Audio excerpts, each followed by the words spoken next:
Faced with an invasion of thousands of regular Russian troops on Ukrainian soil, the country's military was forced to transform in 2014 after years of corruption, neglect, and mismanagement. Ukraine's President Petro Poroshenko is applauded by some for building the foundations for ambitious reforms to meet NATO standards. Now, Ukraine's drive to join NATO is potentially more likely to be successful than ever before, according to Eastern European expert and author Taras Kuzio. He believes that internal political fighting within the post-Orange Revolution leadership led to Ukraine losing the benefits of a NATO membership roadmap could have had. Ukraine's best chance to have become a NATO member was back in the Yushchenko era, in particular in 2006, because then President George Bush had a very assertive vice president, Dick Cheney, who was willing to take Russia on Ukraine's behalf.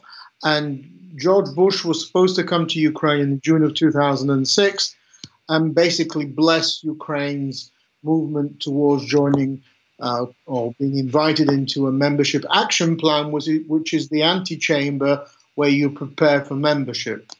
But that all fell through because of President Viktor Yushchenko's prioritization of squabbling with Yulia Tymoshenko.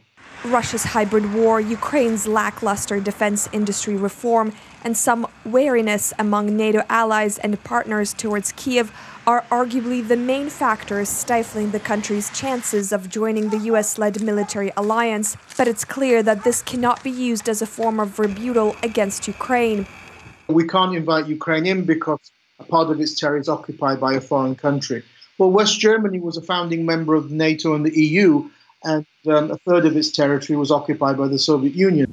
Over the past 4 years, Ukraine began to fulfill some of the common requirements to join NATO, which include a long-term relationship with the military alliance. The majority of the country's citizens also support membership. The main problem, Taras Kuzio believes, has to do with Western partners choosing to consider the ramifications with Russia than to assess Ukraine's standalone bid.